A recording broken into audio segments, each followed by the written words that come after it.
हम घोड़ों पर ही बैठे हुए थे। हमने घोड़े दूसरी तरफ बढ़ा दिए। अब हम जंगल के अंदर जाने की बजाय जंगल के किनारे किनारे जो दरख्त थे उनके करीब से होकर जुनूब की तरफ जा रहे थे। मैंने कावेरी से पूछा कि जिस खुफिया रास्ते का उसने जिक्र किया था वो कहाँ है। कहने लगी मुश्किल ये है कि वो जंगल के अंदर जाकर है। मैंने पूछा और संथावली का मठ कहाँ है? मुझे तो यहाँ सिवाय दरख्तों के और कुछ दिखाई नहीं देता। उसने कहा इस जंगल के वस्त में एक पत्थर की चार दीवारी है। संथावली मठ उस चार दीवारी के अंदर बनाया गया है। मैंने सवाल किया इस मठ में क्या होता है? वो एक लम्हा खामोश रहने के बाद बोली वहाँ जो कुछ होता है वो तुम्हारी समझ में नहीं आएगा।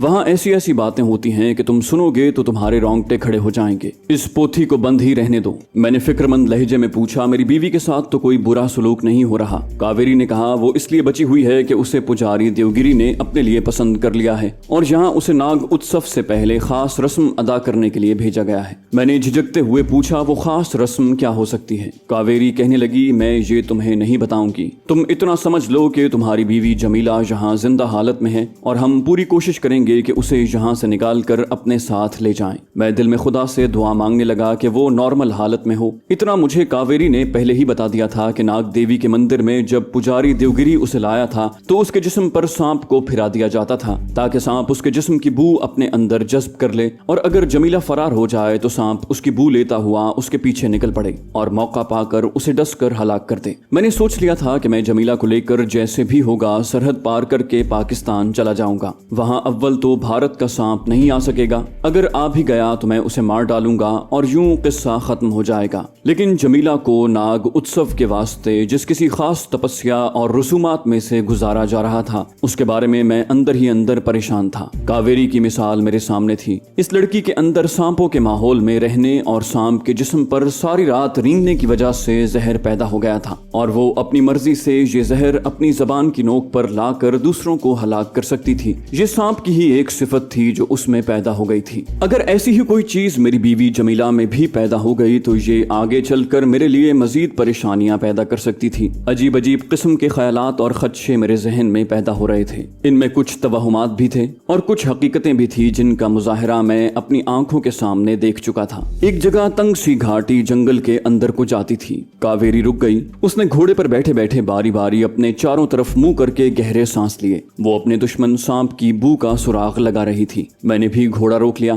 कहने लगी दुश्मन सांप को जितना मैं चालाक समझ रही थी वो उससे ज्यादा चालाक है। किसी वक्त उसकी हल्की सी बू आती है और फिर गायब हो जाती है। मैंने पूछा इसका क्या मतलब हुआ? कावेरी ने कहा इसका मतलब ये है कि दुश्मन सांप ने मुझे तलाश कर लिया है। उसे ये भी मालूम है कि मुझे भी उसकी बू आ जाएगी, चुनाचे वो मुझे धोखे में मारना चाहता है। मुझे यकीन है कि उसने किसी तालाब या नदी के जौहड़ में इस तरह अपने आप को छुपा लिया है कि सिर्फ उसकी गर्दन पानी की सतह से बाहर है, जिसकी वजह से सांप की पूरी बू मुझे नहीं आ रही। लेकिन मैंने अंदाजा लगा लिया है कि वो मुझसे ज्यादा फासले पर नहीं है। मैंने पूछा तो फिर तुम्हारे ख्याल में हमें क्या करना चाहिए? क्योंकि अगर दुश्मन सांप ने हमें गाफिल पाकर हमला कर दिया तो हम में से कोई नहीं बचेगा। कावेरी ने कहा एक ही तरकीब मेरे जहन में आती है और वो तरकीब ये है कि मैं अपना घोड़ा यहाँ किसी दरख्त से बांध देती हूँ और तुम्हारे साथ घोड़े पर बैठकर चली जाती हूँ। मैंने पूछा इससे क्या फर्क पड़ेगा? मेरे इस सवाल पर कावेरी ने कहा जिस घोड़े पर मैं सवारी करती आ रही हूँ, जिसकी पीठ पर मैं इतनी देर से बैठी रही हूँ, इस घोड़े के बदन में मेरे जिस्म की बू रच गई है। ये बू इस घोड़े के बदन से कम से कम आध घंटे तक निकलती रहेगी। इस तरह दुश्मन सांप अगर यहाँ आ भी गया तो उसे घोड़ा ही मिलेगा, मैं नहीं मिलूंगी। जितनी देर में दुश्मन सांप को यहाँ आकर मेरी बू का सुराग मिलेगा उतनी देर में हम संथावली मठ वाली खुफिया गार में दाखिल हो चुके होंगे और गार के अंदर से मेरे जिस्म की बू बहुत हल्की होकर बाहर निकलेगी। सांप इतनी आसानी से मुझ तक नहीं पहुंच सकेगा। उसके साथ ही कावेरी घोड़े से उतर पड़ी। उसने घोड़े को एक दरख्त से बांध दिया और मेरे घोड़े पर मेरे आगे बैठ गई। उसने घोड़े की बागें थाम ली, उसे आहिस्ता से एड़ लगाई और घोड़ा घाटी में उतर गया। घाड़ी में झाड़ झनकार उगा हुआ था, उसके दोनों किनारे ऊंचे थे। हमारा घोड़ा झाड़ियों में चलता जा रहा था। काफी आगे जाकर घाटी खत्म हो गई और हम हमवार जमीन पर आ गए जहां दरख्त एक दूसरे में फंसे हुए थे। यहाँ घोड़ा बिल्कुल नहीं गुजर सकता था। कावेरी ने कहा हमें ये घोड़ा भी छोड़ना होगा। हम घोड़े से उतर पड़े। कावेरी ने घोड़े को बांधने की बजाय खुला छोड़ दिया और हम दरख्तों के दरमियान उगी हुई झाड़ियों और ऊंची घास में हाथों से रास्ता बनाते आगे चलने लगे। कावेरी कहने लगी ये इलाका संथावली संथावली मठ की चार दीवारी से दूर है। उस तरफ मठ के मुहाफिज सांप नहीं आते, इसलिए हम बेफिक्र होकर चल सकते हैं। झाड़ियों में रास्ता बनाते और रुक रुक कर चलते आखिर हम एक ऐसी जगह पहुंच गए जहां दरख्तों का घनापन किसी हद तक छट गया था और काले स्याह रंग की हैबतनाक चट्टानें जमीन से निकलकर एक दूसरे के ऊपर चढ़ी हुई थीं। कावेरी यहाँ 2 कदम आगे जाकर जरा झुककर चट्टानों को गौर से देखने लगी। मैं थक कर वहीं बैठ गया। मुझे प्यास लग रही थी मगर खामोश था, क्योंकि मुझे मालूम था कि वहाँ पानी कहीं भी नहीं है। कावेरी एक स्याह चट्टान के पीछे चली गई। थोड़ी देर के लिए वो मेरी नजरों से ओझल हो गई,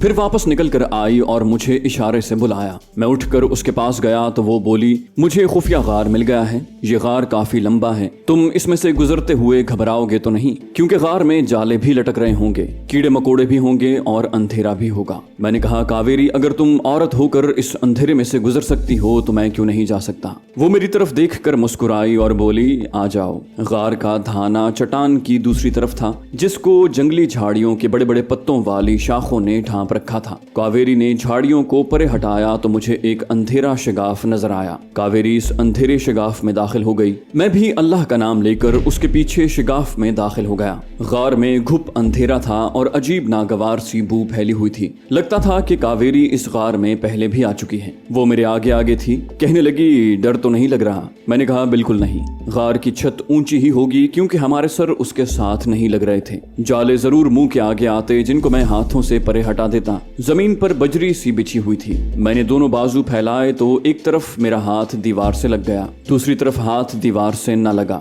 मैं दीवार पर हाथ रख कर आहिस्ता आहिस्ता कदम उठाता चल रहा था। 1-2 बार मैं कावेरी से टकरा गया तो उसने कहा कि इतनी जल्दी करने की जरूरत नहीं है, गार में कोई गड्ढा वगैरह नहीं है, मैं यहाँ से 2-3 बार गुजर चुकी हूँ। मैंने जॉगर बूट पहन रखे थे। मुझे कीड़े मकोड़ों का ज्यादा डर नहीं था। खतरा था तो सिर्फ ये कि किसी तरफ से कोई सांप ना निकल आए। जब मैंने कावेरी से इस खतरे का जिक्र किया तो वो बोली, इस गार में सांप नहीं आते। इसकी वजह यहाँ से निकलने वाली जमीन की कड़वी बू है। सांप इस बू से घबराते हैं। मैंने कहा, फिर तो तुम्हारा दुश्मन काला सांप भी इस गार में नहीं आएगा। वो बोली, तुमने बिल्कुल ठीक कहा, इसलिए मैंने सोच रखा है कि हम इस गार के दूसरे मुंह के पास जाकर अपना ठिकाना बनाएंगे। क्या मतलब तुम्हारा? यानी इस गार में रहना पड़ेगा? मैंने मायूसी के अंदाज में पूछा। कावेरी ने कहा, तो और क्या? तुम्हारा ख्याल है कि हम सीधे संथावली मठ में जाएंगे और तुम्हारी बीवी बिल्कुल तन्हा बैठी होगी और हम उसे लेकर वापस चले जाएंगे? तुम्हारी बीवी न सिर्फ मुहाफिज सांपों बल्कि मठ के हट्टे कट्टे पुजारियों के पहरे में होगी। उसे यहाँ से निकालने के लिए मुझे बड़ी अक्ल और किसी तरकीब से काम लेना पड़ेगा। मैंने यही सोच लिया था कि रिवॉल्वर मेरे पास है, इसमें अभी 11-12 गोलियां तो जरूर भरी हुई होंगी। कोई सूरत नजर न आई तो मैं फायर करके 6-7 पुजारियों को ढेर कर दूंगा और जमीला को निकाल कर ले जाऊंगा। 6-7 पुजारियों की लाशें गिरी तो बाकी सब भाग जाएंगे।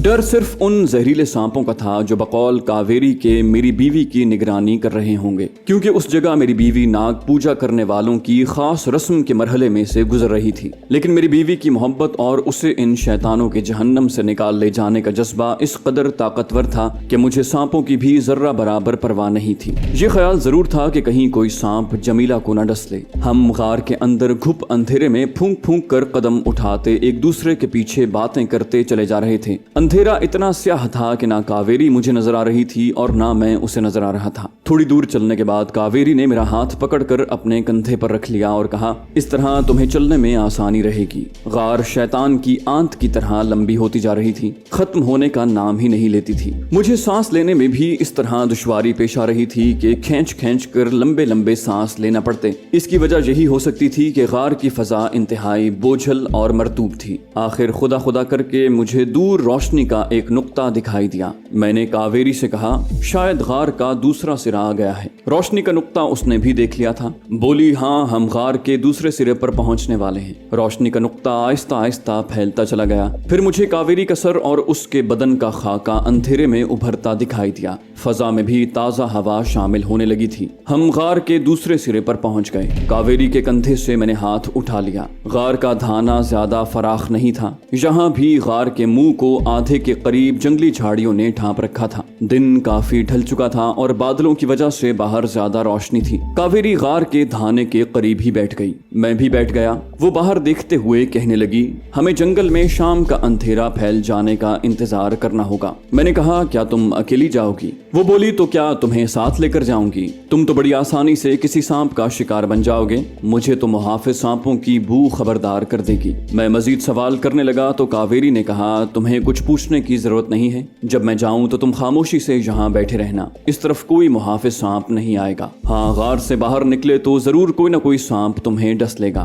मैंने कहा, मैं तुम्हारे कहने पर पूरा अमल करूंगा, लेकिन ये तो बताओ कि संथावली का मठ यहाँ से कितनी दूर है? वो बोली, ज्यादा दूर नहीं है, बीच में रावण का मरघट आता है, उसके आगे संथावली मठ की 4 दीवारी शुरू हो जाती है। मैंने बड़े जज्बाती लहजे में पूछा, मेरी बीवी यहीं होगी ना? वो बोली, तुम फिक्र क्यों करते हो, तुम्हारी बीवी यहीं है, मैं उसका पूरा पता लगा कर आऊंगी कि नाग उत्सव के लिए उसे नाग के पुजारियों ने कहाँ रखा हुआ है। मैंने उससे रावण के मरघट के बारे में पूछा कि क्या रावण राजा को इसी मरघट में जलाया गया था? वो कहने लगी, नहीं, रावण तो लंका का राजा था, वो सीता मैया को उठाकर ले गया था। रामचंद्र जी ने लंका पर चढ़ाई करके रावण को मार दिया था और सीता मैया को छुड़ा कर ले आए थे। इस जगह किसी जमाने में लोग रावण का पुतला बनाकर जलाया करते थे, इस वजह से इसका नाम रावण मरघट पड़ गया। रावण के पुतले को चबूतरे पर लिटाकर उसकी चिता बनाई जाती थी। इस तरह बातें करते करते बाहर अंधेरा हो गया। कावेरी उठते हुए बोली, अब मैं चलती हूँ, तुम गार के अंदर ही बैठे रहना। गार के अंदर इसकी खास बू की वजह से कोई सांप वगैरह इस तरफ का रुख नहीं करता। याद रखना, बाहर संथावली के मुहाफिज सांप मौजूद हैं। अगर तुम बाहर निकले, उन्हें तुम्हारे जिस्म की अजनबी बू फौरन आ जाएगी और वो तुम्हें उसी वक्त डस कर हलाक करेंगे,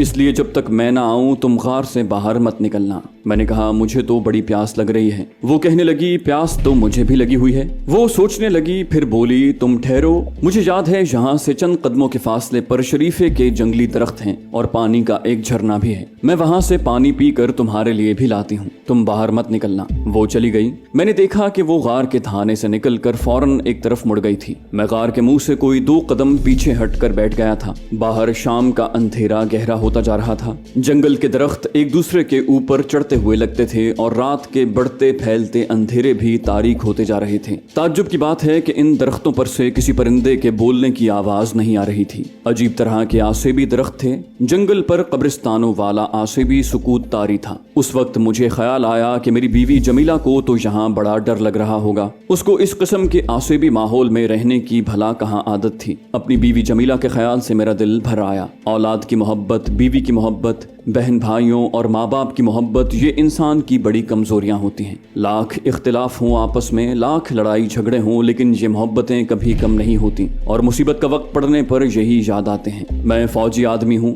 और फौज में भी कमांडो फोर्स में रह चुका था। पक्का कमांडो था, सख्त जान था, जिस्म भी मजबूत था, रूह भी मजबूत थी, लेकिन जमीला को याद करके मेरी आंखें भर आई थी। मैंने इतना जरूर किया कि फौरन अपने जज्बात पर काबू पा लिया और आंसुओं को आंखों से बाहर नहीं आने दिया। कावेरी वापस आ गई। उसने दोनों हाथों से कुछ पकड़ रखा था। अंधेरे में दूर से कुछ पता न चला। करीब आई तो मालूम हुआ कि उसने केले के एक बड़े पत्ते का कटोरा सा बनाकर उसमें पानी भरा हुआ था। कहने लगी, तुम पानी पियो, मैं तुम्हारे लिए जंगली शरीफे और केले लाती हूँ। पत्ते का कटोरा मेरे हाथ में देकर वो दोबारा वापस चली गई। मैंने पानी पिया तो मुझे होश सा आ गया। हलक वाकई खुश्क हो रहा था। इस बार कावेरी वापस आई तो अपनी साड़ी की झोली में जंगली शरीफे डाल रखे थे। जर्द जंगली केलों का एक गुच्छा उसके हाथ में था। कहने लगी, तुम अपनी भूख मिटाओ, मैंने वहीं थोड़ा बहुत खा कर पानी पी लिया था, बाकी जो कुछ बचे रख लेना, हो सकता है हमें 2-1 रोज इसी गार में रहना पड़े। मैं जाती हूँ, मेरी नसीहत याद रखना, गार से बाहर कदम मत निकालना।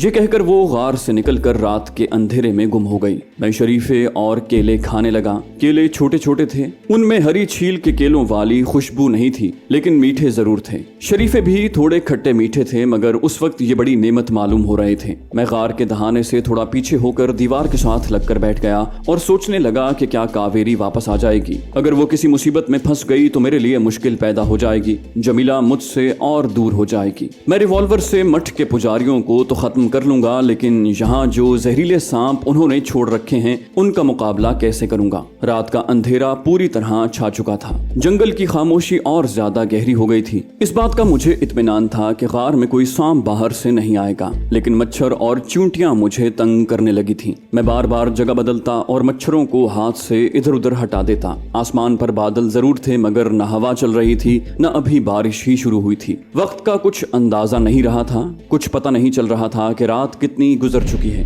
नींद भी अभी नहीं आ रही थी। बस जागता रहा, मच्छरों को मारता रहा, चींटियों को मसलता रहा और रात गुजरती चली गई। कावेरी को गए मेरे अंदाजे के मुताबिक 2 घंटे हो गए थे। गार के दहाने की तारीकी जंगल की तारीकी में घुल मिल गई थी। कुछ मालूम नहीं होता था कि गार का दहाना कहाँ खत्म होता है और जंगल का अंधेरा कहाँ से शुरू होता है। 1-2 बार मच्छरों ने ज्यादा तंग किया तो बेख्तियार जी चाहा कि गार से बाहर निकल जाऊं, कम से कम बाहर खुली फजा तो होगी। फिर ख्याल आता कि कावेरी ने मना किया हुआ है, कहीं सचमुच किसी तरफ से कोई सांप निकल कर हमला न कर दे। रात यकीनन आधी से ज्यादा गुजर चुकी थी कि मुझे बाहर पत्तों पर किसी के कदमों की आहट सुनाई दी। मैंने सांस रोककर गार के दहाने की तरफ देखा। वहां घुप अंधेरा था। इस अंधेरे में कोई शय हरकत कर रही थी। मैंने पूछा, कौन हो? रिवॉल्वर मैंने अपने हाथ में ले लिया। दूसरी तरफ से कावेरी की आवाज आई, मैं हूँ कावेरी। मैंने रिवॉल्वर जेब में रख लिया और खुदा का शुक्र अदा किया। जल्दी से पूछा, मेरी बीवी का कुछ पता चला? तुम मुझसे मिली हो? कावेरी मेरे करीब बैठ गई। कहने लगी, जरा सांस लेने दो, सब कुछ बताती हूँ। लगता था कि वो बहुत सी मालूमात हासिल करके आई है। दिल में दुआ मांगने लगा कि या खुदा कोई खैर की खबर लाई हो। कावेरी कहने लगी, तुम्हारी बीवी जिंदा है। मैंने इत्मीनान का सांस लिया। मैंने बेताब होकर पूछा, वो कहाँ है? मुझे बताओ, वो जहाँ भी होगी मैं उसे वहां से निकाल कर ले आऊंगा। कावेरी के चेहरे पर कुछ फिक्र परेशानी के असरात थे। कहने लगी, वो जहाँ पर है तुम आसानी से वहां नहीं पहुंच सकोगे। मैंने कहा, क्यों नहीं पहुंच सकूंगा? तुम मुझे बताओ तो सही, मैं उसे तलवारों की छांव से निकाल कर ले आऊंगा। कावेरी मेरे पास बैठ गई थी। गार के बाहर जंगल में अभी तक तारीकी थी। मुझे उसी के जिस्म का धुंधला खाका ही नजर आ रहा था। गहरी सांस लेकर कहने लगी, संथावली मठ के पुजारी सपेरों ने तुम्हारी बीवी पर बाग उत्सव का चिल्ला पूरा कर दिया है। मैंने कहा, पूरा कर दिया है तो फिर क्या हुआ? मेरी बीवी जिंदा तो है।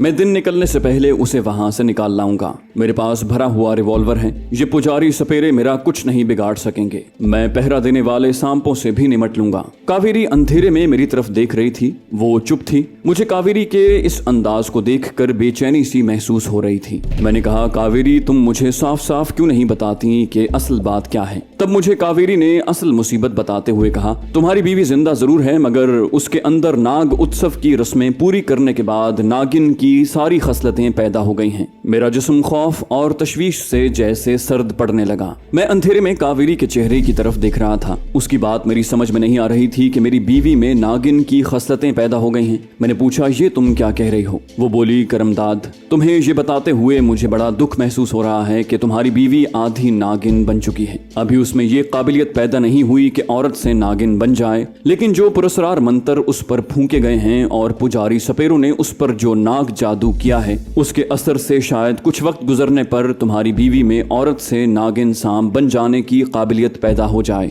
मैं रात के अंधेरे में बुत बना कावेरी की हैरत अंगेज और यकीन में न आने वाली बातें सुन रहा था। किसी वक्त लगता कि ये सच कह रही है, किसी वक्त महसूस होता कि ये बातें फजूल हैं। जमीला मुसलमान है और एक मुसलमान पर इन तवहुमात और जादूगरियों का कभी असर नहीं होगा। मैंने कावेरी के बयान को मजाक में उड़ाने की कोशिश करते हुए कहा, कावेरी मैं मुसलमान हूँ और मुसलमान इस किस्म के तवहुमात पर कभी यकीन नहीं कर सकता। तुम मुझे सिर्फ इतना बता दो कि मेरी बीवी संथावली मठ में किस जगह पर है, बाकी सब कुछ मैं संभाल लूंगा। कावेरी बोली, मैंने तुम्हें बता भी दिया तो तुम कैसे वहां पहुंचोगे? रास्ते में कदम कदम पर बेहद जहरीले सांप पहरा दे रहे हैं, वो तुम्हें रास्ते में ही डस कर हलाक कर देंगे। मैंने कावेरी के दोनों हाथों को अपने हाथ में ले लिया और मिन्नत समाजत के लहजे में कहा, कावेरी तुम्हें अपने भगवान की कसम है, मुझे मेरी बीवी के बारे में बता दो कि वो मठ में किस जगह पर है। यकीन करो सांप मेरा कुछ नहीं बिगाड़ सकेंगे। मैं जमीला को निकाल कर जिंदा सलामत वापस आ जाऊंगा। कावेरी सोच में पड़ गई। कहने लगी, करमदाद तुम अपनी बीवी को वापस लाकर एक बहुत बड़ी मुसीबत में फंस जाओगे। उस पर जो पुरस्कार और खूनी मंत्र फूंके गए हैं और शीशनाग के जिस चिल्ले में से उसे गुजारा गया है, उसके बाद तुम्हारी बीवी नाग देवता की खास नाग दासी बन चुकी है। बहुत मुमकिन है कि उसकी यादाश्त भी गायब हो गई हो सकता है वो तुम्हें बिल्कुल न पहचाने। इसके बावजूद अगर तुम उसे किसी तरह निकाल कर अपने साथ ले भी गए तो संथावली मठ का बड़ा पुजारी सपेरा खुद उसकी खोज में निकल पड़ेगा, क्योंकि मठ की खास नाग दासी का फरार हो जाना नाग देवता की बड़ी तौहीन है। यह भी हो सकता है कि तुम अपनी बीवी को निकाल कर ले जाओ तो तुम्हारी बीवी मौका पाकर खुद ही संथावली मठ में वापस आ जाए। अगर वो खुद वापस न आई तो पुजारी सपेरा स्याह नाग के साथ खुद उसकी तलाश में निकल पड़ेगा। पुजारी सपेरे को और उसके स्याह नाग को तुम्हारी बीवी की बू आ जाएगी। तुम्हारी बीवी जहाँ कहीं भी होगी पुजारी सपेरा वहाँ पहुँच जाएगा और तुम्हारी बीवी को काबू करके वापस ले आएगा। अगर तुमने मजाहमत की तो वो अपने स्याह नाग से डसवा कर तुम्हें भी हलाक हलाक कर देगा। ये बातें मुझे हजारों बरस पहले के जंगली इंसानों की बातें मालूम हो रही थी। कावेरी जो कुछ बयान कर रही थी मुझे उस पर जरा सा भी यकीन नहीं आ रहा था। मेरे सामने सिर्फ एक ही ख्याल था कि मेरी बीवी जिंदा है, वो शैतान और बदमाश लोगों के कब्जे में है और मुझे हर हालत में उसे इन बदमाश लोगों के चुंगल से छुड़ाना है। तो दोस्तों ये थी हमारी आज की एपिसोड। उम्मीद करते हैं आपको हमारी कहानी पसंद आई होगी। जाने से पहले इस वीडियो को लाइक कीजिए और शेयर करना मत भूलिए। कमेंट करके हमें बताइए कि आपको हमारी वीडियो कैसी लगी, और अगर अभी तक आपने इस चैनल को सब्सक्राइब नहीं किया तो इसे सब्सक्राइब कीजिए और बेल आइकन दबाकर ऑल नोटिफिकेशंस ऑन कर लीजिए।